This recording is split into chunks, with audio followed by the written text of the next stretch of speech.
김봉현 씨 이야기 잠깐만 해볼게요. 김봉현 씨가 그 검찰에 소환돼 가지고 정말 디테일한 이야기를 내놨더만요. 작년 7월 12일 날 검사 집까지 차로 갔다. 내비에 증거 다 있다. 그러면서 막 디테일한 얘기가 엄청 많이 나왔어요. 그건 조작할 수 있는 이야기가 아니죠.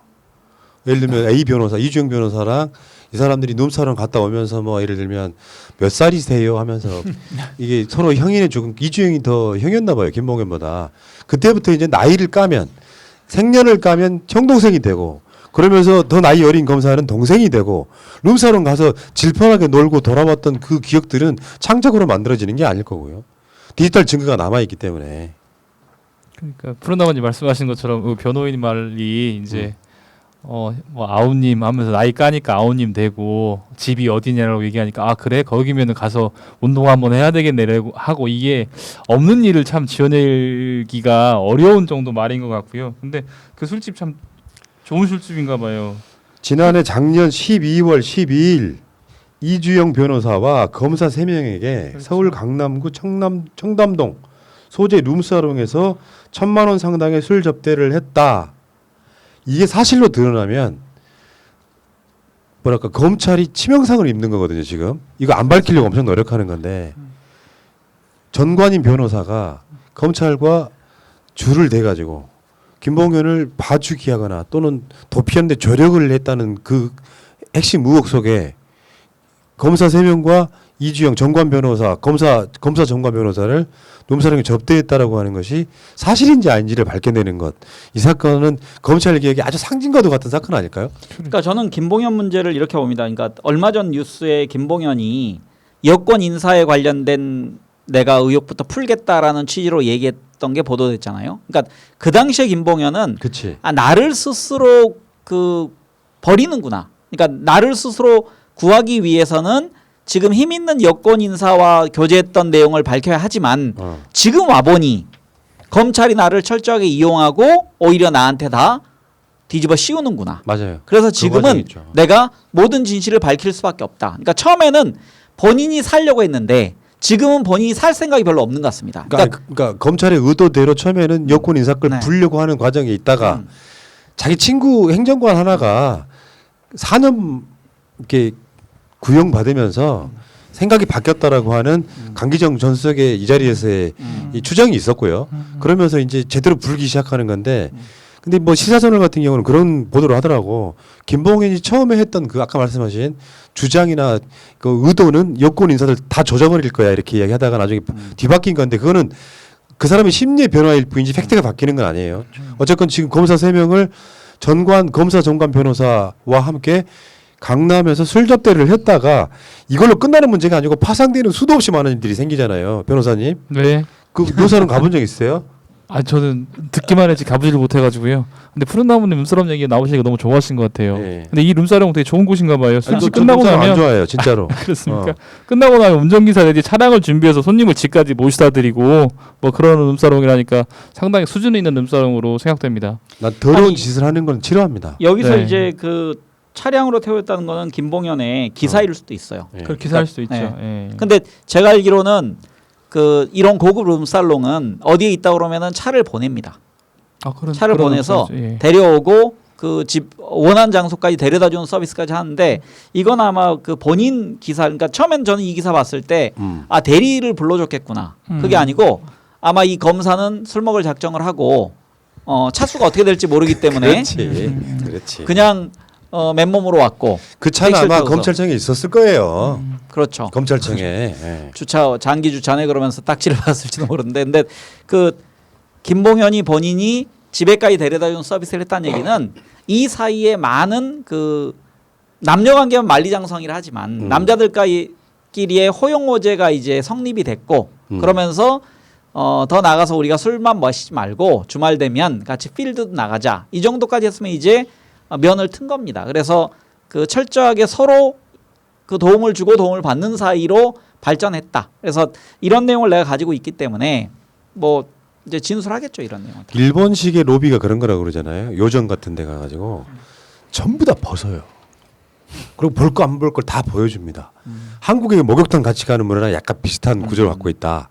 그래서 완전히 한 몸이 되기 시작하는 거예요. 서로가 이게 모라일체의 경지에 지금 막 들어가는 이런 상황인데 결국은 그게 뭐겠어요.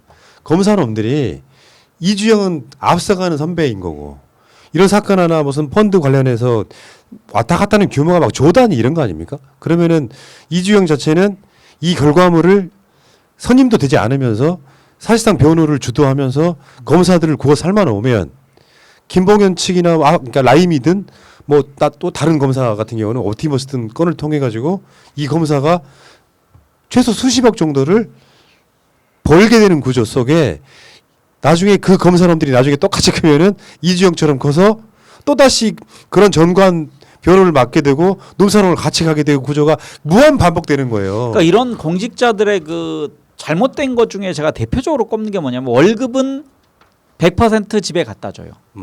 나머지 생활비는 다 스폰으로 써야 된다는 일부의 생각이 있거든요. 특히 그 권력기관에 있는 공무원들이.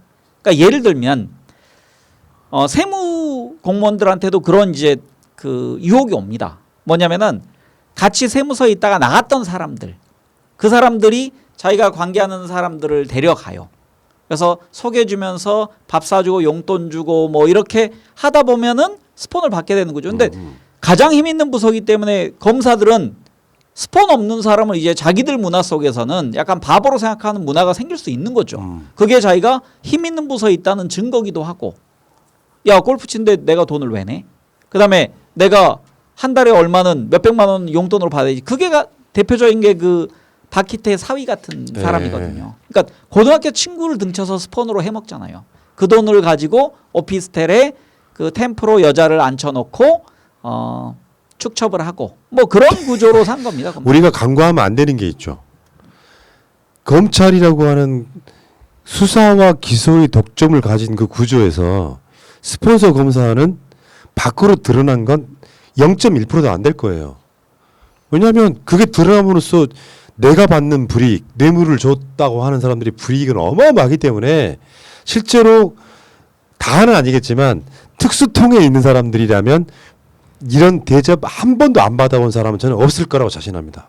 그중에 여성 검사가 있었다면 모를까. 이제 얼마 전에 그 검사 출신 이모 변호사께서 방송에서 얘기했지만 그 뭐 항상 뭐 부장검사랑 같이 술 접대 받으러 갔었을 때 그런 얘기부터 시작해가지고 지방 같은 경우는 어떻든 간에 검사들이 주로 다니는 술집이 있어요. 딱 거기 가면 있다 뭐 이렇게 있어서 말씀하신 것처럼 그렇게 접대 안 받으신 분들이 계셨으면 좋겠습니다. 예. 자 어쨌든 김봉현 씨가 사실 언론에서 사라지고 있습니다. 김봉현 말이 사실이 되면 많은 언론들이 김병헌을 다루지 않죠. 이렇게 엄청 뜰 거라고 생각을 했는데 어느 날 갑자기 이슈가 확 식어요. 일부 언론사들이 눈치 없이 내고 있는 거지.